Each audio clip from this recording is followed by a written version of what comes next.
ನೆರೆಯದ ವಸ್ತು ನೆರೆವುದೂ ನೋಡಯ್ಯ. ಪರಮ ನಿರಂಜನನ ಮರೆವ ಕಾಲಕ್ಕೆ ತುಂಬಿದ ಹರವಿಗೆ ಕಲ್ಲು ಕೊಂಬಂತೆ ಕೂಡಲ ಸಂಗಮದೇವ. ಪ್ರಥಮದಲ್ಲಿ ವಿಶ್ವಗುರು ವಿಶ್ವವಂದ್ಯ ಅಣ್ಣ ಬಸವಣ್ಣನವರನ್ನು ಎಲ್ಲ ಪ್ರಮಥರನ್ನು ಸ್ಮರಣೆ ಮಾಡಿ, ಆರಾಧ್ಯ ಗುರುದೇವರಾದ ಹಾನಗಲ್ಲ ಕುಮಾರ ಮಹಾಶಿವಯೋಗಿಗಳವರ ಶ್ರೀಚರಣಗಳನ್ನು ಮಸ್ತಕದ ಮೇಲೆ ಧರಿಸಿ, ಶಿವಮೆಚ್ಚುವಂತೆ ಬಸವ ಪುರಾಣ ಬರೆದ ಭೀಮಕವಿಗಳವರನ್ನೂ ಸ್ಮರಿಸಿ, ಪರಮ ಪವಿತ್ರ ಕ್ಷೇತ್ರ ಅಮೀನಗಡ, ಪೂರ್ವದಲ್ಲಿ ಅಮೃತಗಡ, ಮತ್ತೆ ಅದು ಅಮೃತಗಡ ಆಗಬೇಕು ಅನ್ನೋ ಹಿರಿಯಾಸೆ ಲಿಂಗೈಕ್ಯ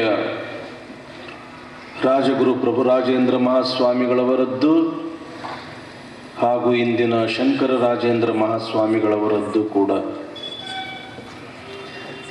ಈ ಪೀಠ ಪರಂಪರೆಯಲ್ಲಿ ತೊಳಗಿ ಬೆಳಗಿದ ಎಲ್ಲ ಮಹಾಪೂಜ್ಯರನ್ನ ಸ್ಮರಣೆ ಮಾಡಿ, ಲಿಂಗೈಕ್ಯ ರಾಜಗುರು ಪ್ರಭುರಾಜೇಂದ್ರ ಮಹಾಸ್ವಾಮಿಗಳವರ ಜನ್ಮ ಶತಮಾನೋತ್ಸವದ ನಿಮಿತ್ತವಾಗಿ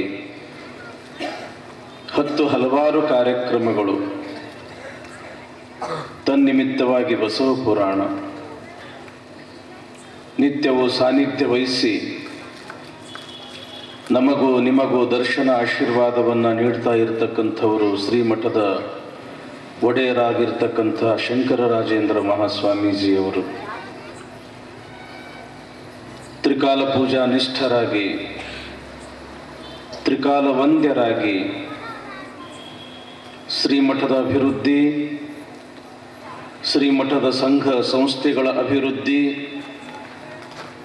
ಜೊತೆಗೆ ಸಮಾಜದ ಅಭಿವೃದ್ಧಿಗಾಗಿ ತಮ್ಮನ್ನು ತಾವು ಸಮರ್ಪಿಸಿಕೊಂಡಿರ್ತಕ್ಕಂಥ ಮಹಾಪೂಜ್ಯರು.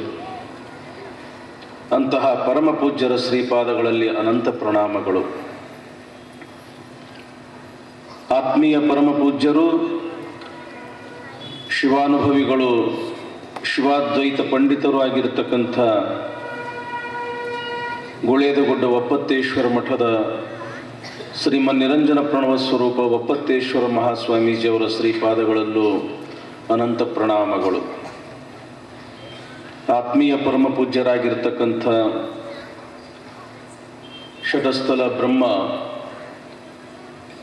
ಸಿದ್ದೇಶ್ವರ ಶಿವಾಚಾರ್ಯ ಮಹಾಸ್ವಾಮಿಗಳು, ನಾವೆಲ್ಲರೂ ಒಟ್ಟಿಗೆ ಶಿವಯೋಗ ಮಂದಿರದಲ್ಲಿಯೇ ಕಲ್ತಿರ್ತಕ್ಕಂಥವರು. ಜೀಗೇರಿ, ವೆಂಕಟಾಪುರ, ಸಿದ್ದನಕೊಳ್ಳ, ಹೀಗೆ 3 ಮಠದ ಅಧಿಪತಿಗಳು. ಆ ಯಾವುದೇ ಮಠಕ್ಕೆ 100 ಎಕರೆ ಜಮೀನಿಲ್ಲ, ಲಕ್ಷಾಂತರ ರೂಪಾಯಿ ಆಸ್ತಿ ಇಲ್ಲ. ಭಕ್ತರೇ ನನ್ನ ನಿಜವಾದ ಆಸ್ತಿ ಅಂತ ತಿಳ್ಕೊಂಡು ಭಕ್ತರ ಪ್ರತಿಯೊಂದು ಕಾರ್ಯಗಳಿಗೂ ಕೂಡ ಸ್ಪಂದಿಸ್ತಾ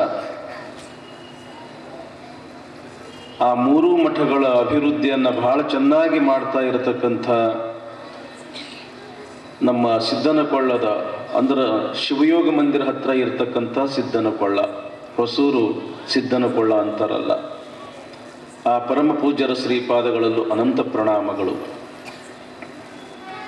ಮತ್ತು ನಮ್ಮ ಪುರತಗಿರಿ ಅಜ್ಜ ಯಾವಾಗಲೂ ಕೂಡ ನಗನಗ್ತಾ ಇರತಕ್ಕಂಥವ್ರು, ಹಸನ್ಮುಖಿ, ಸದಾ ಹಸನ್ಮುಖಿ.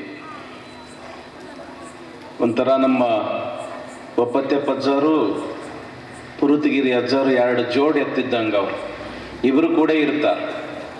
ಅಷ್ಟು ಅನನ್ಯ, ಅಷ್ಟೊಂದು ಆತ್ಮೀಯತೆ, ಅಷ್ಟೊಂದು ಸದ್ಭಾವನೆ. ಅಂತಹ ಪರಮ ಪೂಜ್ಯರ ಶ್ರೀಪಾದಗಳು ಅನಂತ ಪ್ರಣಾಮಗಳು. ಆತ್ಮೀಯ ಸಾಧಕರಾಗಿರ್ತಕ್ಕಂಥ ಅಂಬರೀಶ್ವರ ದೇವರಲ್ಲಿ, ಶಿವಬಸವ ದೇವರಲ್ಲಿ, ನಿರುಪಾದಿ ದೇವರಲ್ಲಿ ಅನಂತ ಶರಣಾರ್ಥಿಗಳು. ಕಲಾವಿದರೇ, ಪರಸ್ಥಳದಿಂದ ಆಗಮಿಸಿರ್ತಕ್ಕಂಥ ಸದ್ಭಕ್ತರೇ ಮತ್ತು ಇಲ್ಲಿಯ ಎಲ್ಲ ಶರಣ ತಂದೆ ತಾಯಿಗಳೇ, ಮಕ್ಕಳೇ, ತಮ್ಮೆಲ್ಲರಿಗೂ ಶರಣು ಶರಣಾರ್ಥಿಗಳು. ಶರಣು ಶರಣಾರ್ಥಿಗಳು. ಶರಣು ಶರಣಾರ್ಥಿಗಳು.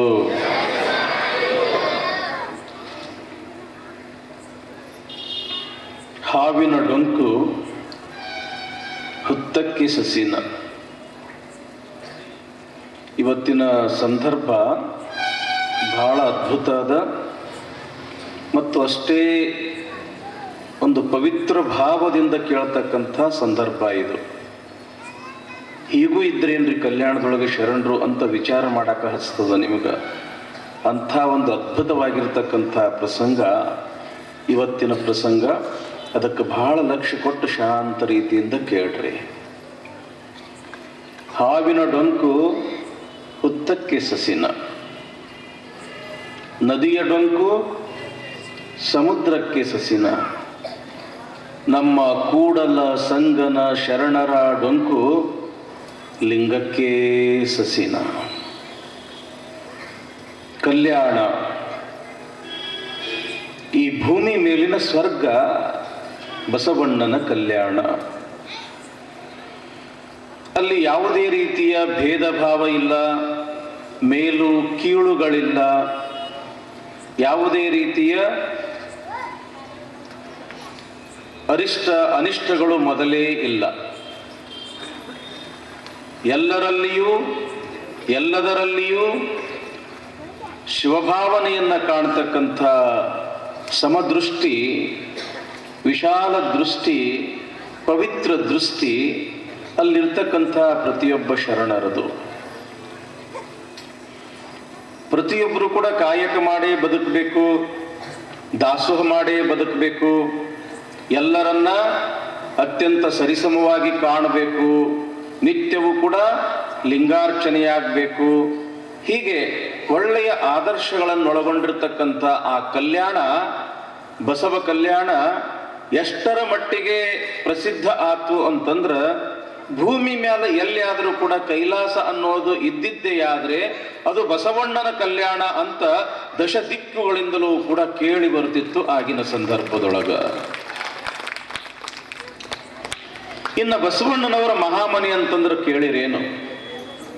ಸ್ವತಃ ಶಿವಸ್ವರೂಪೇಯ ಆಗಿರ್ತಕ್ಕಂಥ ಬಸವಣ್ಣವರ ಸಾನ್ನಿಧ್ಯ, ಅವರು ನಡೆಸ್ತಕ್ಕಂಥ 1,96,000 ಗಣಗಳ ನಿತ್ಯದಾಸೋಹ, ಅವರು ರಚನೆ ಮಾಡಿರ್ತಕ್ಕಂಥ ಅನುಭವ ಮಂಟಪ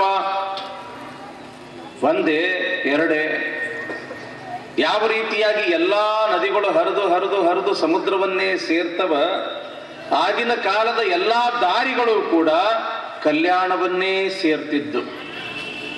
ಹೀಗಾಗಿ ಸಾವಿರ ಅಲ್ಲ, ಲಕ್ಷ ಜನ ಕಲ್ಯಾಣಕ್ಕೆ ಹರಿದು ಬರ್ತಿದ್ರು. ಕಾರಣ ಬಸವಣ್ಣ.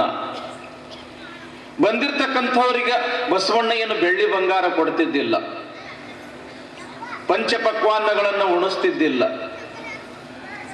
ಅವರಿಗೆ ಇರ್ಲಿಕ್ಕೆ ಅಂತಸ್ತಿನ ಮೇಲೆ ಅಂತಸ್ತು ಕಟ್ಟಡಗಳಲ್ಲಿ ವ್ಯವಸ್ಥೆ ಮಾಡ್ತಿರ್ಲಿಲ್ಲ.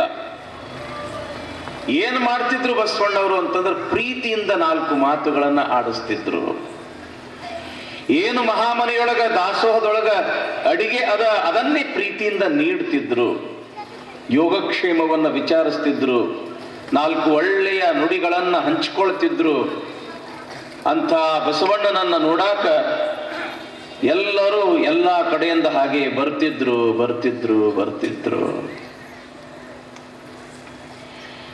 ಬಸವಣ್ಣನ ಸಂಸಾರವೂ ಕೂಡ ಅದು ಸಸಾರವಾಗಿತ್ತು. ಇಬ್ಬರು ಹೆಂಡರು ಇದ್ರೂ ಕೂಡ ಒಂದು ದಿವಸ ಅಲ್ಲಿ ಜಗಳ, ವೈಷಮ್ಯ, ನಾನು ನೀನು, ನಾ ಹೆಚ್ಚು ನೀ ಹೆಚ್ಚು ಎಂಬತಕ್ಕಂಥದ್ದು ಬರಲೇ ಇಲ್ಲ. ಯಾಕ? ಬಸವಣ್ಣ ಹಾಗಿದ್ದ. ಗಂಗಾಂಬಿಕೆಯೂ ಬಹಳ ದೊಡ್ಡ ಮನಸ್ಸಿನವಳು, ನೀಲಾಂಬಿಕೆಯೂ ಕೂಡ ಬಹಳ ದೊಡ್ಡ ಮನಸ್ಸಿನವಳು. ಬಸವಣ್ಣವರು ನಿತ್ಯ ನಸುಕಿನ ಜಾವ 3:30 ಗಂಟೆಗೆ ಆನಂದದಿಂದ ಶಿವಪೂಜೆ ಮಾಡಿಕೊಳ್ಬೇಕು. ಆ ಶಿವಪೂಜೆಗೆ ಹೂ ಬೇಕಾಗ್ತಿತ್ತಲ್ಲ, ಪತ್ರಿ ಬೇಕಾಗ್ತಿತ್ತಲ್ಲ. ಆ ಹೂವು ಪತ್ರಿಯನ್ನ ತರಲಿಕ್ಕೆ ಒಬ್ಬ ಪುಟ್ಟ ಶರಣ ಇದ್ದ. ಪುಟ್ಟ ಅಂತಂದ್ರೂ 17-18 ವಯಸ್ಸು ಆಗಿದ್ರೂ ಕೂಡ ಸಣ್ಣ ಮಕ್ಕಳ ಮುಗ್ಧ ಭಾವನೆ ಆ ಶರಣರಲ್ಲಿ ಇತ್ತು. ಆತನ ಹೆಸರು ಮುಗ್ಧ ಸಂಗಯ್ಯ. ಬಹಳ ಅದ್ಭುತ ಪ್ರಸಂಗ ತಾಯಿ, ಬಹಳ ಲಕ್ಷ್ಯ ಕೊಟ್ಟು ಕೇಳ್ರಿ. ನನಗೆ ಬಹಳ ಇಷ್ಟವಾಗಿರ್ತಕ್ಕಂತಹ ಪ್ರಸಂಗ ಇದು, ಮುಗ್ಧ ಸಂಗಯ್ಯನ ಪ್ರಸಂಗ. ಮುಗ್ಧ ಸಂಗಯ್ಯ ಬಸವಣ್ಣನವರಿಗೆ ಮತ್ತು ನೀಲಾಂಬಿಕೆ ಗಂಗಾಂಬಿಕೆಯರಿಗೆ ಅತ್ಯಂತ ಪ್ರೀತಿ. ನೀಲಮ್ಮಳ ಗರ್ಭದಿಂದ ಒಂದು ಮಗು ಜನಿಸ್ತದೆ. ಆ ಮಗುವಿಗೆ ಬಾಲಸಂಗಯ್ಯ ಅಂತ ಹೆಸರಿಟ್ಟಿರ್ತಾರೆ. ಆದ್ರೆ ಪಾಪ ಆ ಮಗುವಿಗೆ ಆಯುಷ್ಯ ಬಹಳ ಕಡಿಮೆ ಇತ್ತು. ಇತಿಹಾಸಕಾರರು ಅಪ್ರಮಾಣ ಕೂಡಲ ಸಂಗಮ ದೇವ ಅಂತ ವಚನಾಂಕಿತದ ಏನು ಒಂದಿಷ್ಟು ವಚನಗಳು ಬರ್ತಾವಲ್ಲ, ಅದು ಬಾಲಸಂಗಯ್ಯನವರ ವಚನ ಅಂತಾನೆ ಬಹಳ ಜನ ಹೇಳ್ತಾರೆ. ಈಗೇನು ಒಂದು ಪ್ರಸಿದ್ಧ ವಚನ ಅದ ಶರಣ ಸಾಹಿತ್ಯದಲ್ಲಿ, ಕಲ್ಲು ದೇವರು ದೇವರಲ್ಲ, ಮಣ್ಣು ದೇವರು ದೇವರಲ್ಲ, ಮರ ದೇವರು ದೇವರಲ್ಲ, ಪಂಚಲೋಹದಲ್ಲಿ ಮಾಡಿದ ದೇವರು ದೇವರಲ್ಲ, ಸೇತು ಬಂಧ ರಾಮೇಶ್ವರ ಗೋಕರ್ಣ ಕಾಶಿ ಮೊದಲಾದ ಅಷ್ಟತೀರ್ಥಗಳಲ್ಲಿ ಇರುವ ದೇವರು ದೇವರಲ್ಲ, ತನ್ನ ತಾನು ತಾನಾರೆಂದು ತಿಳಿದೊಡೆ ತಾನೇ ದೇವ ಅಪ್ರಮಾಣ ಕೂಡಲ ಸಂಗಮ ದೇವ ಅನ್ನೋ ಒಂದು ಬಹಳ ಅದ್ಭುತವಾಗಿರ್ತಕ್ಕಂಥ ವಚನ ಅದಲ್ಲ. ಆ ವಚನ ಬರೆದಿರ್ತಕ್ಕಂಥವನೇ ಬಾಲಸಂಗಯ್ಯ. ಬದುಕಿದ್ದು ಬಹಳ ವರ್ಷ ಅಲ್ಲ, ಬದುಕಿದ್ದು ಬಹಳ ವರ್ಷ ಅಲ್ಲ, ಅಷ್ಟೇ ಒಂದು 7-8 ವರ್ಷ ಮಾತ್ರ ಅಂತ ಹೇಳ್ತಾರ. ಆದ್ರೆ ಆ 7-8 ವರ್ಷದಲ್ಲಿ ಆತನಲ್ಲಿ ಇರ್ತಕ್ಕಂಥ ಅಗಾಧವಾಗಿರ್ತಕ್ಕಂಥ ಜ್ಞಾನ ಎಂಥವರನ್ನು ಕೂಡ ಬೆರಗುಗೊಳಿಸ್ತಕ್ಕಂಥದ್ದು. ಏನೋ ವಿಷಮಜ್ವರ ಬಂದು ಬಾಲಸಂಗಯ್ಯ ತನ್ನ 7-8ನೇ ವಯಸ್ಸಿನಲ್ಲಿ ತೀರಿ ಹೋದ. ಎಷ್ಟಾಗ್ಲಿ ಹಡದ ಕಳ್ಳು ನೋಡ್ರಿ, ಹಡದವಳು ಯಾರು? ನೀಲಮ್ಮ. ಬಹಳ ಜನರಿಗೆ ಗೊತ್ತಿಲ್ಲ, ಸ್ವಲ್ಪ ಲಕ್ಷ್ಯ ಕೊಟ್ಟು ಕೇಳ್ರಿ. ಹಡದವಳು ನೀಲಮ್ಮ. ಆ ಮಗುವಿನನ್ನ ಜೋಪಾನ ಮಾಡಿದವಳು ಗಂಗಮ್ಮ. ಪವಿತ್ರವಾಗಿರ್ತಕ್ಕಂಥ ಗರ್ಭದಿಂದ ಜನ್ಮ ಕೊಟ್ಟವಳು ನೀಲಾಂಬಿಕೆಯಾದ್ರೆ, ಈ ಮಗು ನನ್ನ ಉದರದಲ್ಲಿಯೇ ಜನಿಸದ ಅನ್ನುವಷ್ಟು ಪ್ರೀತಿಯಿಂದ ಬೆಳೆಸಿರ್ತಕ್ಕಂಥವಳು ಗಂಗಾಂಬಿಕೆ. ಹೀಗೆ ಇಬ್ಬರಿಗೂ ಅತ್ಯಂತ ಮುದ್ದಿನ ಮಗನಾಗಿ ಬೆಳೆದಿರ್ತಕ್ಕಂಥ ಬಾಲಸಂಗಯ್ಯ ಯಾವಾಗ ತೀರ್ಕೊಳ್ತಾನ, ಅಲ್ಲಿರ್ತಕ್ಕಂಥ ಶರಣರು ಪಾಪ ನೀಲಮ್ಮ ಗಂಗಮ್ಮ ಯಾರಿಗೆ ದುಃಖ ಆಗುವುದಿಲ್ಲ ಹೇಳ್ರಿ? ಒಬ್ಬ ಮಗನ ಕಳ್ಕೊಂಡಾಗ ಯಾರಿಗೆ ದುಃಖ ಆಗುವುದಿಲ್ಲ? ಬಸವಣ್ಣ ಪಂಚ ಪರುಷಗಳನ್ನ ಪ್ರಾಪ್ತಿ ಮಾಡಿಕೊಂಡಿರ್ತಕ್ಕಂಥವನು ನೀನು. ಏನೆಲ್ಲ ಸಾಮರ್ಥ್ಯ ಅದ, ಸಾಕಷ್ಟು ಜನರಿಗೆ ಜೀವದಾನವನ್ನೂ ಕೂಡ ಮಾಡಿರ್ತಕ್ಕಂಥ ಮಹಾನುಭಾವ ನೀನು. ನಿನ್ನ ಮಗನನ್ನ ನೀ ಯಾಕೆ ಬದುಕಿಸಬಾರದು ಅನ್ನೋ ಪ್ರಶ್ನೆ ಕಲ್ಯಾಣದೊಳಗೆ ಬಂದಾಗ ಅದು ಸಂಗಮನಾಥ ಕೊಟ್ಟಿರ್ತಕ್ಕಂಥ ಪ್ರಸಾದ. ಅದು ತನ್ನ ಜೀವಿತ ಅವಧಿ ಇಷ್ಟೇ ಪಡ್ಕೊಂಡು ಬಂದನ ಬಾಲಸಂಗಯ್ಯ. ಆತ ಅಷ್ಟೇ ದಿನ ಬೇಡ್ಕೊಂಡು ಬಂದನ ಈ ಭೂಮಿ ಮೇಲೆ ನಮ್ಮ ಮಗನಾಗಿ. ಹೀಗಾಗಿ ಸಂಗಯ್ಯ ಏನು ಕೊಟ್ಟನ ಅದನ್ನ ಪ್ರಸಾದ ಅಂತ ನಾವು ಸ್ವೀಕಾರ ಮಾಡಬೇಕು. ಆ ಸಂಗಮನಾಥನ ಇಚ್ಛೆಯ ವಿರುದ್ಧ ನಾವು ಹೋಗಬಾರ್ದು ಅಂತ ತಿಳ್ಕೊಂಡು ಬಸವಣ್ಣವರು ಸಮಾಧಾನ ಮಾಡ್ತಾರಂತ. ಯಾವಾಗ ಬಾಲಸಂಗಯ್ಯನವರು ಲಿಂಗೈಕ್ಯರಾದ್ರೋ ಮುಂದೆ ಸ್ವಲ್ಪ ದಿವಸದಲ್ಲಿ ಸಿಕ್ಕಿರ್ತಕ್ಕಂಥವನು ಮುಗ್ಧ ಸಂಗಯ್ಯ. ನೋಡ್ರಿ, ಬಾಲಸಂಗಯ್ಯ ಬೇರೆ, ಮುಗ್ಧ ಸಂಗಯ್ಯ ಬೇರೆ. ಈ ಮುಗ್ಧ ಸಂಗಯ್ಯನ ಮೇಲೆ ಬಸವಣ್ಣವ್ರಿಗೆ ಬಹಳ ಪ್ರೀತಿ. ಯಾಕಂತಂದ್ರೆ ಬಹಳ ಮುಗ್ಧ, ಯಾವುದೇ ಏಚಿಲ್ಲ ಪೇಚಿಲ್ಲ, ಏಕೋಭಾವದ ಮನುಷ್ಯ. ಒಮ್ಮ ಕಲ್ಯಾಣದ ಹೊರಗ ಬೆಳಗಿನ ಜಾವ, ಈಗೆಲ್ಲ ಇವು ಮನ್ಯಾಗ ಟಾಯ್ಲೆಟ್ ಅದೆಲ್ಲ ಬಂದಾವ, ಶೌಚಾಲಯ ಅಂತ ಬಂದಾವ, ಅವಾಗ ಬಯಲಿಗೆ ಹೋಗ್ಬೇಕಾಗ್ತಿತ್ತಲ್ಲ. ಈ ಮುಗ್ಧ ಸಂಗಯ್ಯ ಎಷ್ಟು ಪ್ರೀತಿ, ಎಷ್ಟು ಮುಗ್ಧ ಅಂತಂದ್ರ ಬೆಳಿಗ್ಗೆ ಎದ್ದು ಬಯಲ್ ಕಡೆಗೆ ಹೋಗ್ತಾರಂತಾರಲ್ಲ, ಕೈಯಾಗ ತಮ್ಗೆ ಹಿಡ್ಕೊಂಡು ಬಯಲ್ ಕಡೆಗೆ ಹೋಗ್ತಕ್ಕಂತ ಸಮಯದೊಳಗ ಆ ಕಲ್ಯಾಣದ ಸುತ್ತೆಲ್ಲ ಮೊದಲು ಕಾಡಿತ್ತು. ಗಿಡ ಗಂಟಿ ಹೂವ ಪತ್ರಿ ಗಿಡಗಳು ಸಾಕಷ್ಟು. ಈಗಲೂ ಕೂಡ ನಾನು ಮೊನ್ನೆ ಒಂದು ತಿಂಗಳಗಟ್ಟಲೆ ಅಲ್ಲಿ ಕಲ್ಯಾಣದೊಳಗೆ ಇದ್ನೆಲ್ಲ, ಏನವು ಹೂವ ಪತ್ರಿ, ಬಹಳ ಅದ್ಭುತವಾಗಿರ್ತಕ್ಕಂಥ ವನಸ್ಪತಿ ಆ ಪರಿಸರದಲ್ಲಿ. ಒಂದು ದಿವಸ ಹೋಗ್ತಕ್ಕಂಥ ಸಮಯದೊಳಗೆ ಮುಗ್ಧ ಸಂಗಯ್ಯನವರು ತಮ್ಮಿಗೆ ತಗೊಂಡು ಹೋಗ್ತಕ್ಕಂಥ ಸಮಯದೊಳಗ ಹೂವ ಬಹಳ ಅರಳಿ ಬಿಟ್ಟ, ಪುಷ್ಪಗಳು ಬಹಳ ಅರಳಿ ಬಿಟ್ಟಾವ.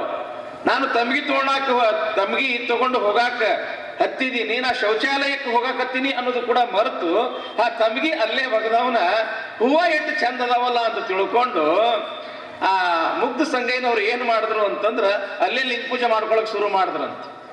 ಆ ಹೂವ ತಗೊಳ್ಳೋರು ಲಿಂಗಕ್ಕೆ ಏರ್ಸವ್ರು, ಹೂವ ತಗೊಳ್ಳೋರು ಲಿಂಗಕ್ಕೆ ಏರ್ಸವ್ರು, ಹೂವ ತಗೊಳ್ಳೋರು ಲಿಂಗಕ್ಕೆ ಏರ್ಸವ್ರು. ಹೋಗಿದ್ದು ಯಾತಕ್ಕ? ತಮ್ಗಿ ತಗೊಂಡಕ್ಕ ಅಂತ ಹೋಗಿದ್ದು, ಬಯಲ್ ಕಡೆಗಂತ ಹೋಗಿದ್ದು.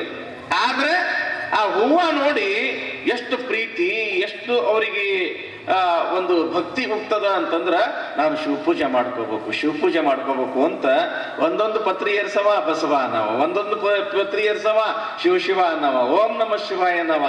ಇದನ್ನ ಕಂಡಿರ್ತಕ್ಕಂಥ ಬಸವಣ್ಣನವರು, ಯಪ್ಪ ಎಂಥ ಮುಗ್ಧದ ನಮ್ಮ ಸಂಗಯ್ಯ, ಇಂಥ ಮುಗ್ಧ ಸಂಗಯ್ಯನನ್ನ ಅಲ್ಲಿ ಇಲ್ಲಿ ಹೊರಗಡೆ ಇಡಬಾರ್ದು ಅಂತ ತಿಳ್ಕೊಂಡು ಏನ್ ಮಾಡ್ತಾರಂತಂದ್ರ ತಮ್ಮ ಮಹಾಮನೆಯೊಳಗ ತಮ್ಮ ಹತ್ರನೇ ಇಟ್ಕೊಳ್ತಾರ. ಯಾರು? ಭಕ್ತಿ ಭಾಂಡಾರಿ ಬಸವಣ್ಣ. ದಯಮಾಡಿ ಸ್ವಲ್ಪ ಜಯ ನಮ ಪರಾಪದೇ ಶಿವಹರಾರ.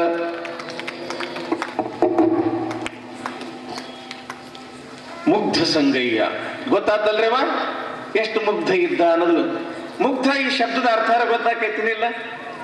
ಮಕ್ಕಳು ಇರ್ತಾರ ನೋಡ್ರಿ, ಮಕ್ಕಳ ಮನಸ್ಸು ಮುಗ್ಧ, ಅದು ಮಕ್ಕಳ ಮನಸ್ಸು ಮುಗ್ಧ.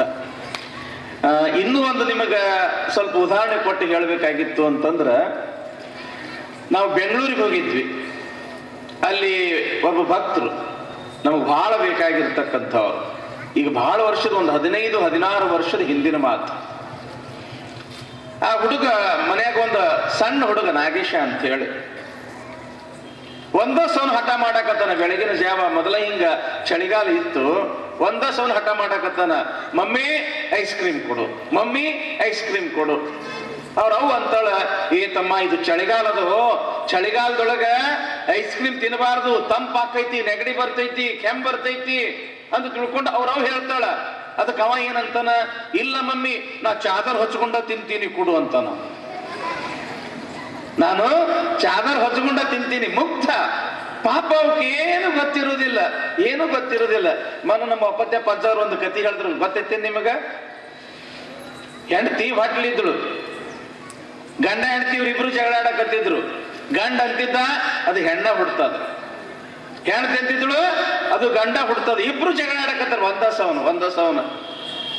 ಮೊದಲು ಒಂದು ಸಣ್ಣ ಮಗು ಇತ್ತು ಇವ್ರಿಗೆ, ಅದು ಹೊರಗೆ ಆಟ ಆಡಕ್ ಹೋಗಿತ್ತು. ನಾಯಿ ಮರಿ ಜೊತೆಗೆ ಆಟ ಆಡಕತ್ತಿತ್ತು. ಯಾರೋ ಕಸ್ಕೊಂಡು ಹೋಗ್ಬಿಟ್ಟಾರ ನಾಯಿ ಮರಿನ. ಗೋಡೋ ಅಂತ ಅಳ್ಕೊಂತಿದ್ದು ಮನೆಗೆ ಬಂತು. ಅವಾಗ ಇವ್ರಿಬ್ರು ಅಂತಾರ, ಮಕ್ಳಂದ್ರ ದೇವ್ರಿದ್ದಂಗ, ಮಕ್ಳು ಅಂದಿದ್ದು ಎಲ್ಲ ಖರೆ ಆಗ್ತಿರ್ತಾವಂತ. ಅದಕ್ಕೆ ಮಗನಿಗ ಕೇಳೋನು. ಆಯ್ತು ಅಂತ ತಿಳ್ಕೊಂಡು ಇಬ್ರು ಗಂಡ ಹೆಂಡತಿ ಕೂಡಿ ಮಗನಿಗೆ ಕೇಳ್ತಾರ, ಏ ತಮ್ಮ ನಿನಗೆ ತಮ್ಮ ಬೇಕೋ ಏನ ತಂಗಿ ಬೇಕೋ? ಏನನ್ಬೇಕದು? ನನಗೆ ನಾಯಿ ಕುನ್ನಿ ಬೇಕು ಮಮ್ಮಿ ಅಂತ. ಪಾಪ ಅದಕ್ಕೆ ಏನು ಗೊತ್ತು? ತಮ್ಮ ಅಂದ್ರೆ ಏನು ಗೊತ್ತು, ತಂಗಿ ಅಂದ್ರೆ ಏನು ಗೊತ್ತು? ಯಾರೋ ನಾಯಿ ಮರಿನ ಕಸ್ಕೊಂಡು ಹೋಗ್ಯಾರ, ಅದಕ್ಕೆ ನಾಯಿ ಕುನ್ನಿ ಬೇಕಾಗಿತ್ತು. ಅದಕ್ಕೆ ನನಗ ನಾಯಿ ಕುನ್ನಿ ಬೇಕು. ಮುಗ್ಧತೆ ಮನಸ್ಸು, ಇಷ್ಟು ಮುಗ್ಧತೆ. ಇಂಥ ಮುಗ್ಧ ಮನಸ್ಸಿನವನು ಮುಗ್ಧ ಸಂಗಯ್ಯ. ಮುಗ್ಧ ಮನಸ್ಸಿನವನು ಮುಗ್ಧ ಸಂಗಯ್ಯ. ಒಂದು ದಿವಸ ಏನಾಗ್ಯದ ಅಂತಂದ್ರ, ಬಸವಣ್ಣವ್ರ ನಸ್ಕಿನ ಜಾವದೊಳಗೆ ಶಿವಪೂಜಾ ಕೂತ್ಕೊಳ್ತಿದ್ರು. 3:30 ಆಯ್ತು ಅಂತಂದ್ರೆ ಲಿಂಗ ಪೂಜಾ ಶುರು ಆಗ್ತಿತ್ತು ಅಪ್ಪನವ್ರದ್ದು, ಬಸವಣ್ಣವ್ರದ್ದು. ಈತ ಏನ್ ಮಾಡ್ತಿದ್ದ ಬಸವಣ್ಣ ಅಂತಂದ್ರೆ, ಸಾಯಂಕಾಲ ಸಮಯಕ್ಕೆ ಎಷ್ಟು ಸಾಧ್ಯ ಆಗ್ತೈತೆ ಅಷ್ಟು ಹೂವ ಪತ್ರಿ ತಂದು ಮಹಾಮನಿಯೊಳಗ ಬಸವಣ್ಣವ್ರ ಪೂಜಾ ಕೋಣೆಯೊಳಗೆ ಇಡ್ತಿದ್ದ. ಕಾಡಿಗೆ ಅಲ್ಲೇ ದೂರದಲ್ಲಿ ಇರ್ತಕ್ಕಂಥ ಆ ಬೆಟ್ಟಕ್ಕೆ ಹೋಗಿ ಒಂದಿಷ್ಟು ಪತ್ರಿ, ಒಂದಿಷ್ಟು ಹೂವ, ಅಲ್ಲಿ ಸರೋವರ ಅದಲ್ಲಿ ತ್ರಿಪುರಾಂತಕೇಶ್ವರ ಕೆರೆ ಅದ. ಆ ಕೆರೆ ಒಳಗೆ ತಾವರಿ ಹೂಗಳು ಬಹಳ ಚಂದ ಅರಳ್ತಿದ್ವು. ಆಗಿನ ಕಾಲದೊಳಗೆ ಕಮಲದ ಹೂಗಳು ಬಹಳ ಚಂದ ಅರಳ್ತಿದ್ವು. ಆ ಒಂದಿಷ್ಟು ತಗೊಂಡು ಬಸವಣ್ಣನವರ ಮನೆಗೆ ಬರ್ತಕ್ಕಂಥ ಸಮಯದೊಳಗ ಏನಾಗ್ಯದ ಅಂತಂದ್ರ, ಒಂದು 4-6 ಜನ ಜಂಗಮರು ಮಾತಾಡಕತ್ತಾರ. ಅವ್ರು ಮಾತಾಡುದನ್ನ ಈ ಮುಗ್ಧ ಸಂಗಯ್ಯನವ್ರು ಕೇಳ್ಕೊಂಡ. ಅವ್ರು ಏನು ಮಾತಾಡಕತ್ತಿದ್ರು ಅಂತಂದ್ರ ಅಬ್ಬಬ್ಬಬ್ಬಬ್ಬ ಸ್ವರ್ಗ ಸುಖ ಸ್ವರ್ಗ ಸುಖ. ಏನು ಬಸವಣ್ಣನವರು ಹೊಟ್ಟೆ ತುಂಬಾ ನಮಗೆ ಪ್ರಸಾದ ಮಾಡಿಸಿ ಏನು ಪಡಿ ಕೊಡ್ತಾರಲ್ಲ, ಕಾಣಿಕ ಕೊಡ್ತಾರಲ್ಲ, ಆ ಕಾಣಿಕ ತಗೊಂಡು ವೇಶ್ಯೆ ಮನೆಗೆ ಹೋಗಿದ್ವಿ. ಆ ವೇಶ್ಯೆ ಮನೆಯೊಳಗ ಸ್ವರ್ಗ ಸುಖ ಸ್ವರ್ಗ ಸುಖ ಅಂತ ಅವ್ರು ಮಾತಾಡಕತ್ತಿದ್ರು. ಯಾರು? ಜಂಗಮರು. ಒಂದಿಟ್ಟು ಜನ ಜಂಗಮರು ಹಿಂಗೂ ಇದ್ರು ಕಲ್ಯಾಣದೊಳಗ. ಬಸವಣ್ಣನ ಮಹಾಮನೆಯೊಳಗೆ ಹೊಟ್ಟೆ ತುಂಬ 3 ಹೊತ್ತು ಪ್ರಸಾದ ಮಾಡ್ತಿದ್ರು. ಜಂಗಮರು ತೃಪ್ತಿ ಮಾಡಿಸಿದ ಬಳಿಕ ಹಂಗ ಬಲಗೈಲಿ ಕಳಿಸಬಾರ್ದು ಅಂತ ತಿಳ್ಕೊಂಡು ಬಸವಣ್ಣವರು 1-2 ಬೆಳ್ಳಿಯ ನಾಣ್ಯವನ್ನ ಕೊಟ್ಟು ಅವ್ರನ್ನ ಕಳಿಸ್ತಿದ್ರು. ಇವ್ರು ಒಂದಿಷ್ಟು ವಿಟಜಂಗಮರು, ಒಂದಿಟ್ಟು ಹಾದಿ ತಪ್ಪಿಟ್ಟವ್ರು ಇರ್ತಾರಲ್ಲ, ಎಲ್ಲರೂ ಹೆಂಗ್ ಚಲೋ ಇರಕ್ಕಾಗ್ತದ. ದೀಪದ ಕೆಳಗೆ ಎಟ್ಟಿಲಿ ಕತ್ಲಿ ಇರುವುದ ಅಲ್ಲ. ಬಸವಣ್ಣ ಅನ್ನೋದು ಒಂದು ದೊಡ್ಡ ದೀಪ ಆಗಿದ್ರ ಕೆಳಗ ದೀಪದ ಕೆಳಗೆ ಒಂದಿಟ್ಟು ಕತ್ಲಿ ಇದ್ದಂಗ ಇಂಥವ್ರು ಇದ್ರು ಕಲ್ಯಾಣದೊಳಗೆ, ಇಲ್ಲ ಅಂತಲ್ಲ. ಬಸವಣ್ಣ ಕೊಟ್ಟಿರ್ತಕ್ಕಂಥ ಕಾಣಿಕೆ ದುಡ್ಡನ್ನು ತಗೊಂಡು ಏನ್ ಮಾಡ್ತಿದ್ರು ಅಂತಂದ್ರ ಇವ್ರು ವೇಶ್ಯೆಯರ ಮನೆಗೆ ಹೋಗ್ತಿದ್ರು, ಅಂದ್ರೆ ಸೂಳೆಯರ ಮನೆಗೆ ಹೋಗ್ತಿದ್ರು ಇವರು. ಆ ವೇಶ್ಯೆಯರ ಮನೆಗೆ ಹೋಗಿ ಬಂದು ಒಬ್ಬರಿಗೊಬ್ರು ಮಾತಾಡಕತ್ತಿದ್ರು. ವೇಶ್ಯೆ ಮನೆಯೊಳಗ ಸ್ವರ್ಗ ಸುಖ ಸ್ವರ್ಗ ಸುಖ ಅಂತ ತಿಳ್ಕೊಂಡು ಅವರು ಮಾತಾಡಕತ್ತಿದ್ರು. ಇದನ್ನ ಯಾರು ಕೇಳಿಸ್ಕೊಂಡ್ರು? ಮುಗ್ಧ ಸಂಗಯ್ಯನವ್ರು ಕೇಳಿಸ್ಕೊಂಡ್ರು. ಕೇಳಿಸ್ಕೊಂಡವ್ರ ಸೀದಾ ಎಲ್ಲಿಗೆ ಬಂದ್ರು ಇವರು? ಬಸವಣ್ಣನವ್ರ ಹತ್ರ ಬಂದ್ರು. ಅಪ್ಪ ಬಸವಣ್ಣ, ನಾ ವೇಶ್ಯೆ ಮನೆಗೆ ಹೋಗ್ಬೇಕಂದ. ಒಮ್ಮ ಗಾಬಿ ಆಗ್ಬಿಟ್ರು ಅವ್ರು ಬಸವಣ್ಣವ್ರು. ಇವ ಸಣ್ಣವ, ಇವನಿಗೆ ವೇಶ್ಯೆ ಅಂದ್ರೆ ಗೊತ್ತಿಲ್ಲ, ವೇಶ್ಯರ ಮನೆಯಾಗ ಏನು ನಡೀತೈತೆ ಅನ್ನೋದು ಕೂಡ ಇವನಿಗೆ ಗೊತ್ತಿಲ್ಲ. ಸ್ವರ್ಗ ಸುಖ ಅಂತ ಕೇಳಿಸ್ಕೊಂಡಿದ್ದೆ ತಡ, ಅಪ್ಪ ಬಸವಣ್ಣ ಯಾಕಪ್ಪ, ಏನು ಮುಗ್ಧ ಸಂಗಯ್ಯ, ನಾ ವೇಶ್ಯೆ ಮನೆಗೆ ಹೋಗ್ಬೇಕು. ಹಾ ಅಂದ್ರ ಅವರು. ಅಲ್ಲೋ, ಅಲ್ಲಿ ಹೋಗಿ ಏನ್ ಮಾಡ್ತೇವೆ ಮುಗ್ಧ ಸಂಗಯ್ಯ? ಅಪ್ಪ ಬಸವಣ್ಣ, ಅಲ್ಲಿ ಸ್ವರ್ಗ ಸುಖ ಅಂತ ಅಲ್ಲಿ ಜಂಗಮರು ಮಾತಾಡಕತ್ತಿದ್ರು. ಸ್ವರ್ಗ ಅಂದ ಬಳಕ ಅಲ್ಲಿ ಶಿವ ಇರ್ತಾನ, ಸ್ವರ್ಗ ಅಂದ ಬಳಕ ಅಲ್ಲಿ ಶಿವ ಇರ್ತಾನ. ಆ ಸ್ವರ್ಗದ ಶಿವನನ್ನು ನಾನು ನೋಡಿ ಬರ್ಬೇಕು ಅಪ್ಪ, ನನಗ ನೀನು ವೇಶ್ಯರ ಮನೆಗೆ ಕಳಿಸ್ಕೊಡು ಅಂತ ತಿಳ್ಕೊಂಡು ಆ ಸಣ್ಣ ಹುಡುಗರು ಹಿಂಗ್ ಕಾಲು ತಿಕ್ಕಿ ಆತಾರಲ್ರಿ, ಯಪ್ಪ ಮಮ್ಮಿ ನನಗೆ ಐಸ್ ಕ್ರೀಮ್ ಬೇಕು, ಚಾಕ್ಲೇಟ್ ಬೇಕು, ಬ್ಯಾಟ್ ಬೇಕು, ಬಾಲ್ ಬೇಕು ಅಂತ ಮಕ್ಕಳು ನಿಮ್ಗೆ ಜೊತೆಗೆ ಹಠ ಮಾಡೋದಿಲ್ಲ. ಹಂಗ ಹಠ ಮಾಡಕತ್ತ ಯಾರು? ಮುಗ್ಧ ಸಂಗಯ್ಯ. ನೀಲಾಂಬಿಕೆ ನೋಡಿದಳು, ಗಂಗಾಂಬಿಕೆ ನೋಡಿದಳು. ಇಬ್ರು ಬಸವಣ್ಣನ ಮುಖ ಒಂದು ಹಸವನು ನೋಡಾಕತ್ತಾರ, ಒಬ್ಬರು ಮುಖ ಒಬ್ಬರು ನೋಡಾಕತ್ತಾರ. ಎಂಥ ಪರಿಸ್ಥಿತಿ ಬಂತಲ್ಲ ಇದು. ಅವಾಗ ನೀಲಮ್ಮ ಅಂತಾಳ, ಏನ್ರಿ ಬಸವಣ್ಣವ್ರ, ಏನ್ರಿ ಪತಿದೇವ್ರ, ಹಿಂಗ ಮಾಡಾಕತ್ತಾನಲ್ಲ, ಹೆಂಗ್ ಮಾಡ್ಬೇಕು? ಇಲ್ಲ ಅವ್ವ, ನಾನು ವೇಶ್ಯೆ ಮನೆಗೆ ಹೋಗ್ಬೇಕು, ವೇಶ್ಯೆ ಮನೆಗೆ ಹೋಗ್ಬೇಕು ಅಂತ ತಿಳ್ಕೊಂಡು ಯಾವಾಗ ಹಠ ಮಾಡಾಕತ್ತ, ಆವಾಗ ಬಸವಣ್ಣವ್ರ ಅಂತಾರಂತ, ನೀಲ ಜಂಗಮನ ಅಪೇಕ್ಷೆ ಅದು ಸಂಗಮನಾಥನ ಅಪೇಕ್ಷೆ. ನಡಿ, ಮೊದಲು ಅವನನ್ನ ಏನು ಅಪೇಕ್ಷೆ ಅದ ಅವನ ಮನಸ್ಸಿನೊಳಗ ಅದನ್ನ ತೀರ್ಸುನು ಅಂತ ತಿಳ್ಕೊಂಡು ನೀಲಾಂಬಿಕೆ, ಗಂಗಾಂಬಿಕೆ ಮತ್ತು ಬಸವಣ್ಣವರು ಆ ಮುಗ್ಧ ಸಂಗಯ್ಯನವರಿಗೆ ಅಭ್ಯಂಜನ ಸ್ನಾನ ಮಾಡಿಸ್ತಾರ. ನೋಡ್ರಿ ಇಲ್ಲಿ ಹೆಂಗ್ ತಯಾರು ಮಾಡ್ತಾರ ಮುಗ್ಧ ಸಂಗಯ್ಯನ. ಅಭ್ಯಂಜನ ಸ್ನಾನ ಮಾಡಿಸ್ತಾರ. ಇಷ್ಟುದ್ದ ಜಡಿ ಇರ್ತಾವರು, ಮ್ಯಾಲ ಜಡೆ ಕಟ್ತಾರ. ಆ ಜಡಿಗೆ ಹೂವ ಸುತ್ತಾರ, ಮಲ್ಲಿಗೆ ಹೂವ ಸುತ್ತಾರ. ಚಲೋ ಚಲೋ ಚಲೋ ಚಲೋ ಅಗ್ದಿ ರೇಷ್ಮೆ ಬಟ್ಟೆ ಉಡಿಸ್ತಾರ. ಈ ಕೈಗೊಂದಿಟ್ಟು ಹೂವ ಸುತ್ತಾರ, ಈ ಕೈಗೊಂದಿಟ್ಟು ಹೂವ ಸುತ್ತಿ ಅಲ್ಲಿ ಇರ್ತಕ್ಕಂಥ ಒಬ್ಬ ಶರಣನ ಕರೆದು, ಶರಣರೇ ತಗೋರಿ, ಇವು ದುಡ್ಡು ತಗೋರಿ. ಈ ದುಡ್ಡು ತಗೊಂಡು ಮುಗ್ಧ ಸಂಗಯ್ಯನವರನ್ನ ಕಲ್ಯಾಣದೊಳಗ ಯಾವ ವೇಶ್ಯೆ ಒಂದಿಷ್ಟು ಧರ್ಮವಂತರದಾಳ, ಆ ಧರ್ಮವಂತ ವೇಶ್ಯೆಯ ಮನೆಗೆ ಈ ಮುಗ್ಧ ಸಂಗಯ್ಯನವರನ್ನ ಬಿಟ್ಟು ಬರ್ರಿ ಅಂತ ತಿಳ್ಕೊಂಡು ದುಡ್ಡು ಕೊಟ್ಟು, ಆ ವೇಶ್ಯೆಗೆ ಈ ದುಡ್ಡು ಕೊಡ್ರಿ ನೀವ ಅಂತ ತಿಳ್ಕೊಂಡು ಹೇಳಿ ಏನ್ ಮಾಡಿದ್ರು? ಕಳಿಸಿಕೊಟ್ರು. ಯಾರು? ಬಸವಣ್ಣವರು. ಯಾವಾಗ ಆ ಶರಣರು ವೇಶ್ಯೆ ಮನೆಗೆ ಮುಗ್ಧ ಸಂಗಯ್ಯನವ್ರನ್ನ ಕರ್ಕೊಂಡು ಬಂದ್ರು, ಬಾಗಿಲು ಬಡದ್ರು. ಆ ವೇಶ್ಯೆ ಬಾಗಿಲು ತೆಗಿತಾಳ. ರಾತ್ರಿ ಹೊತ್ತಾಗಿತ್ತು, ಶರಣರು ಬಂದಾರ ತನ್ನ ಮನೆಗೆ. ಶಿವ ಹಂಗ ಹೆಂಗ ಕರ್ಕೊಳ್ಳೋದು ಅಂತ ತಿಳ್ಕೊಂಡು ಆ ವೇಶ್ಯೆ ಸಂಗಯ್ಯನವ್ರ ಪಾದಕ್ಕೆ ನೀರು ಕೊಟ್ಟು, ಬರ್ರಿಪ್ಪ ಬರ್ರಿ ಅಂತ ತಿಳ್ಕೊಂಡು ಒಳಗೆ ಕರ್ಕೊಳ್ತಾಳ.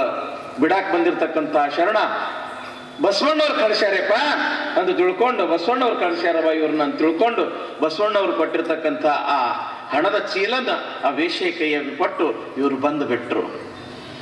ಆವಾಗ ಪಾಪ ಆ ಹೆಣ್ಮಗಳು ಒಂದು ಉಚಿತವಾಗಿರ್ತಕ್ಕಂಥ ಸಿಂಹಾಸನದ ಮೇಲೆ ಮುಗ್ಧ ಸಂಗಯ್ಯನವರನ್ನ ಕುಂಡ್ರಿಸ್ತಾಳ. ಆವಾಗ ಆ ಕಡೆ ಈ ಕಡೆ ಎಲ್ಲ ಕಡೆಗೆ ನೋಡ್ತಾರ. ಮುಗ್ಧ ಸಂಗಯ್ಯನವರು ವೇಶ್ಯೆ ಮನೆ, ಅತ್ಯಂತ ಶ್ರೀಮಂತ ವೇಶ್ಯೆ, ಇಂದ್ರನ ಆಸ್ಥಾನ ಇದ್ದಂಗಿತ್ತು ಆಕೆ ಮನೆ. ಓಹೋ, ಇದೇ ಏನು ನಮ್ಮ ಶಿವ ಇರತಕ್ಕಂಥ ಸ್ವರ್ಗ ಅಂತ ಕೇಳ್ದ ಮುಗ್ಧ ಸಂಗಯ್ಯ. ಆಕೆಗೆ ಏನು ತಿಳಿಲಾರ್ದಂಗಾತು. ಅಲ್ಲವಾ, ನೀ ಯಾರು? ಓಹೋ, ನಮ್ಮ ಶಿವಪ್ಪನ ಸೇವೆಯನ್ನ ಮಾಡ್ತಕ್ಕಂಥ ರುದ್ರಕನ್ನಿಕೆ ಇರಬಹುದಲ್ಲ ನೀನು? ಯಾರು? ರುದ್ರಕನ್ನಿಕೆ ಇರಬಹುದಲ್ಲ, ನಮ್ಮ ಶಿವಪ್ಪನ ಸೇವಾ ಮಾಡುವಂತ ರುದ್ರಕನ್ನಿಕೆ ಇರಬಹುದಲ್ಲ ನೀನು? ಅಕ್ಕಿ ಗಾಬಾಗಿ ಬಿಟ್ಟಳು. ಇದೇನು ವಿಚಿತ್ರ ಗಿರಾಕಿ ಬರ್ತಲ್ಲ ಇವತ್ತು ನನ್ನ ಮನೆಗೆ. ಅಲ್ಲ, ನಮ್ಮ ಶಿವ ಎಲ್ಲಿ ಹೋಗ್ಯಾನ? ನಮ್ಮ ಶಿವ ಎಲ್ಲಿ ಹೋಗ್ಯಾನವ? ಆಕಿನ ಬಾಯಿಂದ ಒಂದು ಮಾತ ಬರವಲ್ಲು. ಅವಾಗ ಮುಗ್ಧ ಸಂಗಯ್ಯನವರ ಅಂತಾರ, ಮತ್ತ ಹೊರಗೆ ಹೋಗಿರ್ಬೇಕು, ಒಬ್ರ ಇಬ್ರ ಲಕ್ಷ ಅಲ್ಲ ಕೋಟಿ ಕೋಟಿ ಭಕ್ತರು ನಮ್ಮ ಶಿವಪ್ಪಗ, ಮತ್ತೆಲ್ಲರಿಗೂ ಸಮಾಧಾನ ಮಾಡ್ಬೇಕು, ಎಲ್ಲರಿಗೂ ಆಶೀರ್ವಾದ ಮಾಡ್ಬೇಕು. ಬಹುತೇಕ ಎಲ್ಲೋ ಸಂಚಾರಕ್ಕೆ ಹೋಗಿರ್ಬೇಕು ನಮ್ಮ ಶಿವಪ್ಪ. ಮತ್ತ ಈ ಸ್ವರ್ಗಕ್ಕೆ ಯಾವಾಗ ಬರ್ತಾನ ನಮ್ಮ ಶಿವಪ್ಪ? ಆಕೆ ಸುಮ್ಮನೆ ಕೈ ಮುಕ್ಕೊಂಡು ಹಂಗ ನಿಂತು ಬಿಟ್ಟಳು. ನಿಂತಿರ್ತಕ್ಕಂಥ ಆ ವೇಶ್ಯೆಯನ್ನು ನೋಡ್ತಾರ ಯಾರು? ಮುಗ್ಧ ಸಂಗಯ್ಯನವರು. ಅವ್ರ ಲಕ್ಷ್ಯ ಎಲ್ಲಿ ಹೋಗ್ತದ ಅಂತಂದ್ರ, ಅವಳ ಕೊರಳಲ್ಲಿ ಇರ್ತಕ್ಕಂಥ ಏನು ರತ್ನ ಖಚಿತವಾಗಿರ್ತಕ್ಕಂಥ ಆಭರಣಗಳಿದ್ದು ಅಲ್ಲ, ಮುತ್ತು ರತ್ನ, ಅವೆಲ್ಲ ಬೆಳ್ಳಗಿದ್ದು, ಹಸರಿದ್ದು, ಕೆಂಪಿದ್ದು, ನೀಲಿ ಇದ್ದು, ಹಂಗ ಫಳಫಳ ಅಂತ ಹೊಳಿತಿದ್ದು. ಅವಾಗ ಮುಗ್ಧ ಸಂಗಯ್ಯನವ್ರು ಅಂತಾರ, ಏನು ರುದ್ರಕನ್ನಿಕೆ? ನಮ್ಮ ಕೊರಳಾಗಿರ್ತಕ್ಕಂಥ ರುದ್ರಾಕ್ಷಿ ನೋಡಿದ್ರ ಕರ್ಗದಾವ್, ಆದ್ರೂ ನಿನ್ನ ಕೊರಳಾಗಿರ್ತಕ್ಕಂಥ ರುದ್ರಾಕ್ಷಿ ಬಣ್ಣ ಬಣ್ಣದ ಎಷ್ಟು ಚಂದದವಲ್ಲ, ಬೆಳ್ಳಗದವ, ಕೆಂಪಗದವ, ಹಸಿರದವ, ನೀಲಿ ಅದವ, ಎಷ್ಟು ಚಂದ ಫಳಫಳ ಅಂತ ಹೊಳೆಯಾಕತ್ತವ. ಅಬ್ಬಬ್ಬ, ಹೆಂಗವ ಅವು ಇಷ್ಟು ಬಣ್ಣ ಬಣ್ಣ ಹೆಂಗ ಬಂದು ಅವಕ್ಕ? ಓಹೋ, ನೀನು ನಮ್ಮಪ್ಪ ಶಿವನ ಸೇವಾ ಮಾಡ್ತಿ ಅಂತ ತಿಳ್ಕೊಂಡು ಆ ಸೇವಾದ ಪರಿಣಾಮದಿಂದ ಕರಿ ರುದ್ರಾಕ್ಷಿ ಹೋಗಿ ಹಿಂಗ ಕೆಂಪ ಬೆಳ್ಳಗ ಹಸುರಾಗಿರ್ಬೇಕಲ್ಲ. ಬಾಯಾಗಿನ ಮಾತ ಬರವಲ್ಲು ಪಾಪ ವೇಶ್ಯೆಗೆ. ಮತ್ತಂತಾರ ಮುಗ್ಧ ಸಂಗಯ್ಯನವರು, ಹೌದವಾ ರುದ್ರಕನ್ನಿಕೆ, ಇದೇನೋ ಸ್ವರ್ಗ ನಿಜ, ಮತ್ತ ನಮ್ಮಪ್ಪ ಶಿವ ಎಲ್ಲೇ ಹೊರಗೆ ಹೋದಂಗ ಕಾಣಿಸ್ತಾನ. ಮತ್ತ ನಮ್ಮಪ್ಪ ಶಿವ ಕುತ್ಕೊಳ್ತಕ್ಕಂಥ ಗದ್ದಿಗೆ ಎಲ್ಲದ? ಇದು ಸ್ವರ್ಗದ ಅಂದ ಬಳಿಕ ಶಿವ ಕುತ್ಕೊಳ್ತಕ್ಕಂಥ ಒಂದು ಗದ್ದಿಗೆ ಇರ್ಬೇಕಲ್ಲ, ಒಂದು ಪೀಠ ಇರ್ಬೇಕಲ್ಲ. ಆ ಪೀಠ ಎಲ್ಲಿದೆ ಅಂತ ತಿಳ್ಕೊಂಡು ಕೇಳಿದ್ದು ಕೂಡಲೇ, ಓಹೋ, ಇನ್ನು ಮಲ್ಕೊಳ್ಳೋ ಕೋಣೆಗೆ ಇವನನ್ನ ಕರ್ಕೊಂಡು ಹೋಗ್ಬೇಕು ಅಂತ ತಿಳ್ಕೊಂಡು ಆ ವೇಶ್ಯೆ ಏನ್ ಮಾಡ್ತಾಳ ಅಂತಂದ್ರ, ಮುಗ್ಧ ಸಂಗಯ್ಯನವರ ಕೈಯನ್ನ ಹಿಡ್ಕೊಂಡು ಬರ್ರಿ ಬರ್ರಿ ಅಂತ ತಿಳ್ಕೊಂಡು ತಾನು ಮಲಗತಕ್ಕಂತಹ ಕೋಣೆಗೆ ಕರ್ಕೊಂಡು ಬರ್ತಾಳ. ಆ ದೀಪದ ಬೆಳಕಿನೊಳಗ ಆಕೆ ಮಲಗತಕ್ಕಂಥ ಮಂಚ, ಆ ಮಂಚದ ಮೇಲೆ ಸುರುವಿರ್ತಕ್ಕಂಥ ಹೂಗಳು, ಅಲ್ಲಿ ಉರಿತಕ್ಕಂಥ ದೀಪ, ಸುಗಂಧ ಭರಿತವಾಗಿರ್ತಕ್ಕಂಥ ಆ ಒಂದು ಪರಿಮಳ ದ್ರವ್ಯ, ಆ ಧೂಪದ ವಾಸನೆ ಅದ್ಭುತವಾಗಿತ್ತು. ಅದನ್ನ ನೋಡಿರ್ತಕ್ಕಂಥ ಮುಗ್ಧ ಸಂಗಯ್ಯನವರಂತಾರ, ಏನವ ರುದ್ರಕನ್ನಿಕೆ, ನಮ್ಮಪ್ಪ ಶಿವ ಕೂತ್ಕೊಳ್ತಕ್ಕಂಥ ಗದ್ದಿಗೆ ಇದ್ದಂಗೆ ಕಾಣಿಸ್ತದ. ಓಹೋ ಹೋ ಹೋ ಹೋ, ಬಹಳ ಅದ್ಭುತ. ಅದಕ್ಕೆ ನಮ್ಮಪ್ಪ ಶಿವ ಬರೋ ತನಕ ನಾ ಇಲ್ಲಿ ಕುಂತ ಏನ್ ಮಾಡ್ಲೇವಾ? ನಾನು ನಮ್ಮಪ್ಪ ಶಿವ ಬರೋ ತನಕ ನಾನು ಇಲ್ಲೇ ನಾನು ಲಿಂಗ ಪೂಜೆ ಮಾಡ್ಕೊಳ್ತೀನಿ. ಅದ್ರ ಸಲುವಾಗಿ ನೋಡು, ಲಿಂಗ ಪೂಜೆಗೆ ಏನೇನು ಸಾಮಾನು ಬೇಕು ಎಲ್ಲ ತಗೊಂಡ್ ಬಾರವಾ. ನೀರ್ ತಗೊಂಡ್ ಬಾ, ಮಜ್ಜನ ಪಾತ್ರೆ ತಗೊಂಡ್ ಬಾ, ಹೂವ ತಗೊಂಡ್ ಬಾ, ಪತ್ರಿ ತಗೊಂಡ್ ಬಾ, ವಿಭೂತಿ ಗಂಧ ತಗೊಂಡ್ ಬಾ, ಧೂಪ ದೀಪ ಗಂಟೆ ನೈವೇದ್ಯ ತಗೊಂಡ್ ಬಾ. ನಮ್ಮಪ್ಪ ಬರೋ ತನಕ ನಾ ಶಿವ ಪೂಜೆ ಮಾಡ್ಕೋತೀನಿ ಅಂತ ತಿಳ್ಕೊಂಡು ಯಾವಾಗ ಮುಗ್ಧ ಸಂಗಯ್ಯನವರು ಹೇಳ್ತಾರ, ಆವಾಗ ಆ ವೇಶ್ಯ ತಿಳ್ಕೊಳ್ತಾಳ, ಇಲ್ಲಿ ತನಕ ನಮ್ಮ ಮನೆಗೆ ಬಂದಿರತಕ್ಕಂಥ ಗಿರಾಕಿಗಳು ನಮ್ಮನ್ನ ಹಾಳು ಮಾಡಾಕ ಬಂದಿರತಕ್ಕಂಥವ್ರು, ಆದ್ರೆ ಇವತ್ತು ಬಂದಿರತಕ್ಕಂಥ ಈ ವ್ಯಕ್ತಿ ನಮ್ಮನ್ನ ಉದ್ಧಾರ ಮಾಡಾಕ ಬಂದಿರತಕ್ಕಂಥವನು ಅಂತ ತಿಳ್ಕೊಂಡು ಆ ವೇಶ್ಯೆಯ ಓಣಿ ಏನಿತ್ತಲ್ಲ, ಆ ಏನು ಕೇರಿ ಇತ್ತಲ್ಲ, ಎಲ್ಲರ ಮನೆಗೆ ಹೋಗಿ ಬಾಗಲ ಬಡಿತಾಳ ಆ ವೇಶ್ಯೆ. ಹೇಳು ಅಕ್ಕ ತಂಗಿ ಬರ್ರಿ ಬರ್ರಿ, ನಮ್ಮನ್ನ ಉದ್ಧಾರ ಆಗ್ತಕ್ಕಂತ ಸಮಯ ಬಂದದ, ನಮ್ಮನ್ನ ಉದ್ಧಾರ ಮಾಡ್ತಕ್ಕಂತ ಒಬ್ಬ ಮಹಾನ್ ಶರಣ ಬಂದದ, ಹೋಗ್ರಿ ಪ್ರತಿಯೊಬ್ಬರು ಸ್ನಾನ ಮಾಡಿ ಮಡಿಯಿಂದ ನನ್ನ ಮನೆಗೆ ಬರ್ರಿ ಅಂತ ತಿಳ್ಕೊಂಡು ಎಲ್ಲರಿಗೂ ಕೂಡ ಹೇಳಿದಾಗ ನಾ ಬಾ ನೀ ಬಾ ಅಂತ ತಿಳ್ಕೊಂಡು ನೂರಾರು ವೇಶ್ಯರು ಈ ಒಂದು ವೇಶ್ಯ ಮನೆಗೆ ಬರ್ತಾರ. ಏನು ಅಲ್ಲಿ ಮಂಚ ಇತ್ತಲ್ಲ, ಆ ಮಂಚದ ಕೆಳಗಡೆ ಒಂದು ಕಡೆ ಮುಗ್ಧ ಸಂಗಯ್ಯನವರ ಲಿಂಗ ಪೂಜೆಗೆ ಅನುವು ಮಾಡಿಕೊಟ್ಟಾರ. ಬೇಕಾಗಿರ್ತಕ್ಕಂಥ ಎಲ್ಲ ಸಾಮಾನು ತಂದು ಕೊಟ್ಟಾರ. ಆನಂದದಿಂದ ಶಿವಪೂಜೆ ಮಾಡ್ಕೊಳ್ಳಕತ್ತಾರ. ಯಾರು? ಮುಗ್ಧ ಸಂಗಯ್ಯನವರು. ಹಣಿಗೆ ವಿಭೂತಿ ಹಚ್ಕೊಂಡು, ಮೈ ತುಂಬ ವಿಭೂತಿಯನ್ನ ಹಚ್ಕೊಂಡು ಆ ಇಷ್ಟಲಿಂಗವನ್ನ ಕೈಯಲ್ಲಿ ಹಿಡಿದು ನೀರಿನಿಂದ ಮಜ್ಜನವನ್ನ ಮಾಡ್ತಾ ಬಸವಾ ಬಸವಾ ಕೂಡಲ ಸಂಗಮನಾಥ ಕೂಡಲ ಸಂಗಮನಾಥ ಓಂ ನಮಃ ಶಿವಾಯ್ ಓಂ ನಮಃ ಶಿವಾಯ್ ಅಂತ ಮಜ್ಜನ ಮಾಡ್ತಾರ. ವಿಭೂತಿ ಹಚ್ತಾರ, ಗಂಧ ಹಚ್ತಾರ, ಅಕ್ಷತೆ ಧರಿಸ್ತಾರ, ಹೂವ ಪತ್ರಿ ಧರಿಸ್ತಾರ, ಧೂಪ ದೀಪ ಕರ್ಪೂರದಿಂದ ಬೆಳಗ್ತಾರ, ಗಂಟೆಯ ನಾದವನ್ನ ಮಾಡ್ತಾರ, ನೈವೇದ್ಯವನ್ನ ತೋರಿಸ್ತಾರ. ಮತ್ತೆ ಆ ಲಿಂಗವನ್ನ ತೊಳೆದು ಅದನ್ನ ಮಡಿ ವಸ್ತ್ರದಿಂದ ಒರೆಸಿ ಆ ಕೈಯಲ್ಲಿ ಷಟ್ಕೋಣವನ್ನ ಬರೆದು ಅಲ್ಲಿ ಓಂಕಾರ ನಕಾರ ಮಕಾರ ಶಿಕಾರ ವಾಕಾರ ಯಕಾರ ಪ್ರಣವ ಪಂಚಾಕ್ಷರಿಯ ಬೀಜ ಮಂತ್ರಗಳ ಜೊತೆಗೆ ಬಸವ ಬೀಜ ಮಂತ್ರಗಳನ್ನು ಕೂಡ ಬರೆದು ಅಂಗೈ ಒಳಗೆ ಲಿಂಗವನ್ನ ಹಿಡಿದು ಹಿಂಗ ಲಿಂಗ ಪೂಜೆ ಮಾಡ್ತಾರ ಮಾಡ್ತಾರ ಮಾಡ್ತಾರ. ಲಿಂಗದೊಳಗೆ ಏಕದೃಷ್ಟಿಯನ್ನ ಇಡ್ತಾರ. ಆ ಲಿಂಗ ಪೂಜೆಗೆ ಏನೇನು ಬೇಕು ಎಲ್ಲ ಕೈ ಒಳಗ ಅಲ್ಲಿ ಇರ್ತಕ್ಕಂಥ ವೇಶ್ಯರೆಲ್ಲರೂ ಕೂಡ ಸೇವಾ ಮಾಡಾಕತ್ತಾರ. ಆನಂದದಿಂದ ಜಪ ಮಾಡ್ತಾರ, ತಪ ಮಾಡ್ತಾರ, ಸ್ತೋತ್ರ ಮಾಡ್ತಾರ, ಮಂತ್ರ ಹೇಳ್ತಾರ, ಮಂಗಲವನ್ನ ಹಾಡ್ತಾರ. ಮಂಗಲವನ್ನ ಹಿಂಗ ಹಾಡುದಕ್ಕ ಬೆಳಗಾಗಿ ಬಿಡ್ತಾದ. ಮಂಗಲ ಮುಗಿಯುವುದಕ್ಕೆ ಏನಾಯ್ತು? ಬೆಳಗಾತು. ಯಾವಾಗ ಬೆಳಗಾತು ಅವಾಗ ಮುಗ್ಧ ಸಂಗಯ್ಯನವರು ರುದ್ರಕನ್ನಿಕೆ ನಮ್ಮ ಅಪ್ಪ ಬಸವಣ್ಣನವರ ಸೇವಾ ಮಾಡ್ತಕ್ಕಂಥ ಹೂಪತ್ರಿಯನ್ನ ತರ್ತಕ್ಕಂಥ ಅಲ್ಲಿ ಮಹಾಮನಿಯೊಳಗೆ ಸೇವಾ ಮಾಡ್ತಕ್ಕಂಥ ಸಮಯ ಆತು. ಮತ್ತೊಂದು ದಿವಸ ನಮ್ಮ ಶಿವಪ್ಪನನ್ನ ನಾನು ನೋಡಾಕ ಬರ್ತೀನಿ ಅಂತ ತಿಳ್ಕೊಂಡು ಆ ಮುಗ್ಧ ಸಂಗಯ್ಯನವರು ಓಡ್ಕೊಂತ ಎಲ್ಲಿಗೆ ಬಂದ್ರು? ಬಸವಣ್ಣನ ಮಹಾಮನೆಗೆ ಬಂದ್ರು. ಇವ ಯಾವಾಗ ಬರ್ತಾರಂತ ಅದೇ ಹಾದಿ ನೋಡ್ಕೊಂತ ನಿಂತಿದ್ರು ಅವ್ರು. ಯಾರು? ಮೂವರು. ಯಾರು? ಬಸವಣ್ಣವರು, ನೀಲಾಂಬಿಕೆಯವರು, ಗಂಗಾಂಬಿಕೆಯವರು. ಹಡಪದಪ್ಪಣ್ಣವ್ರು ಎಲ್ಲಾ ಶರಣರು ಒಬ್ಬರು ಮುಖ ಒಬ್ಬರು ನೋಡ್ಕೊಳಕತ್ರು. ಹೊಡ್ಕೊಂತ ಬಂದ್ರು. ಅಗ್ದಿ ನಕ್ಕೊಂತ ಬಂದಿದ್ದ ನಮ್ಮ ಮುಗ್ಧ ಸಂಗಯ್ಯ. ಮುಖದೊಳಗೆ ಅದೇ ಮುಗ್ಧತೆ ಇತ್ತು, ಮಾತಿನೊಳಗೂ ಕೂಡ ಅದೇ ಮುಗ್ಧತೆ ಇತ್ತು. ಅಪ್ಪ ಬಸವಣ್ಣ, ನಾ ಹೋಗಿ ಬಂದೆ. ನಾ ಎಲ್ಲಿ ಹೋಗಿ ಬನ್ನಿ? ಸ್ವರ್ಗಕ್ಕೆ ಹೋಗಿ ಬನ್ನಿ. ಆದ್ರಲ್ಲಿ ರುದ್ರಕನ್ನಿಕೆಯರು ಸಾಕಷ್ಟು ಜನ ಇದ್ರು. ಆದ್ರೆ ನಮ್ಮ ಅಪ್ಪ ಶಿವಾನ ಇರ್ಲಿಲ್ಲ, ಯಾರಿಗೋ ದರ್ಶನ ಕೊಡಾಕ ಹೋಗಿದ್ನು ಅಂತ ಕಾಣಿಸ್ತದ. ಏ ಬಸವಣ್ಣ, ಅಪ್ಪ ನೀನು ಬರ್ಬೇಕಾಗಿತ್ತು ವೇಶ್ಯ ಮನೆಗೆ, ನೀನು ಬರ್ಬೇಕಾಗಿತ್ತು ವೇಶ್ಯ ಮನೆಗೆ ಅಂತ ಯಾವಾಗ ಅಂದ ಮುಗ್ಧ ಸಂಗಯ್ಯ. ಅವಾಗ ನೀಲಾಂಬಿಕೆ ಗಂಗಾಂಬಿಕೆ ಒಬ್ರು ಮುಖ ಒಬ್ರು ನೋಡ್ಕೊಳಕತ್ರು. ಅಯ್ಯೋ ಶಿವ ಶಿವ, ಏನು ಇವ ನನ್ನ ಗಂಡಗೂ ಸಹಿತ ವೇಶ್ಯ ಮನೆಗೆ ಬರ್ಬೇಕು ಅಂತೇಳಿ ಕರಿತನಲ್ಲ ಅಂತ ಎಂತವದ ನೀವ ಅಂತ ತಿಳ್ಕೊಂಡು ಹಿಂಗ ಮಾತಾಡುವಷ್ಟರಲ್ಲಿಯೇ ಹಡಪದ ಅಪ್ಪಣ್ಣನವರು ಓಡೋಡಿ ಬರ್ತಾರ. ಬಂದು ಬಸವಣ್ಣನವರಿಗೆ ಶರಣಾರ್ಥಿಗಳನ್ನ ಹೇಳ್ತಾರ. ಹೇಳಿ ಅಂತಾರ, ಅಣ್ಣ ಬಸವಣ್ಣ, ಅಪ್ಪ ಮಹಾಮನೆಯ ಎದುರುಗಡೆ ಕಲ್ಯಾಣದ ಎಲ್ಲ ವೇಶ್ಯೆಯರ ಒಂದು ದೊಡ್ಡ ಹಿಂಡೇ ಬಂದು ಬಿಟ್ಟ. ಕಲ್ಯಾಣದ ವೇಶ್ಯರೆಲ್ಲರೂ ಕೂಡ ಮಹಾಮನೆಯ ಮಹಾದ್ವಾರದ ಮುಂದ್ಗಡೆ ಬಂದು ನಿಂತಾರ ಅಂತ ತಿಳ್ಕೊಂಡು ಯಾವಾಗ ಹಡಪದ ಅಪ್ಪಣ್ಣವ್ರು ಹೇಳಿದ್ರು, ಮುಗ್ಧ ಸಂಗಯ್ಯನವರನ್ನ ಕರೆದುಕೊಂಡು ಆ ಒಂದು ಮಹಾದ್ವಾರದ ಹತ್ರ ಬಂದು ನೋಡಿದಾಗ ಒಬ್ರಲ್ಲ ಇಬ್ರಲ್ಲ ಕಲ್ಯಾಣದ ನೂರಾರು ವೇಶ್ಯರು ಅದಾರ. ಎಲ್ಲರ ಹಣಿ ಮ್ಯಾಲೂ ಕೂಡ ವಿಭೂತಿ ಅದ. ಎಲ್ಲರೂ ಕೈ ಜೋಡಿಸಿ ಬಸವಣ್ಣನವರಿಗೆ ಶರಣಾರ್ಥಿ ಅಂತಾರ. ಆವಾಗ ಬಸವಣ್ಣನವರು ಕಲ್ಯಾಣದ ನನ್ನ ತಾಯಂದಿರಿಗೆ ಅನಂತ ಶರಣಾರ್ಥಿ ಅಂತಾರ. ಯಾವಾಗ ಅನಂತ ಶರಣಾರ್ಥಿ ಅಂದ್ರು ಬಸವಣ್ಣವರು, ಅಲ್ಲಿರ್ತಕ್ಕಂಥ ವೇಶ್ಯರು ವಿಚಾರ ಮಾಡ್ತಾರ, ನಾವು ಪಾಪಿಗಳು, ಶರೀರವನ್ನ ಮಾರಿಕೊಂಡು ಬಂದಿರ್ತಕ್ಕಂಥ ಹಣದೊಳಗ ಉಪಜೀವನವನ್ನು ನಡೆಸ್ತಕ್ಕಂಥ ನಮ್ಮಂಥ ಕೀಳು ವೃತ್ತಿಯ ವೇಶ್ಯರಿಗೂ ಕೂಡ ಭಕ್ತಿ ಭಾಂಡಾರಿಯಾಗಿರ್ತಕ್ಕಂಥ ಬಸವಣ್ಣ ಶರಣಾರ್ಥಿ ಅಂತ ನನ್ನ ಒಳಕ ಶಿವ ಇನ್ನು ಮುಂದೆ ಈ ವೃತ್ತಿಯನ್ನ ನಾವು ಮಾಡಬಾರದು, ವೇಶ್ಯ ವೃತ್ತಿಯನ್ನ ಬಿಡಬೇಕು. ಅಯ್ಯ ಬಸವಣ್ಣ, ನಮ್ಮ ಪುಣ್ಯ ಕೂಡಿ ಬಂತು. ಯಾವ ಒಬ್ಬ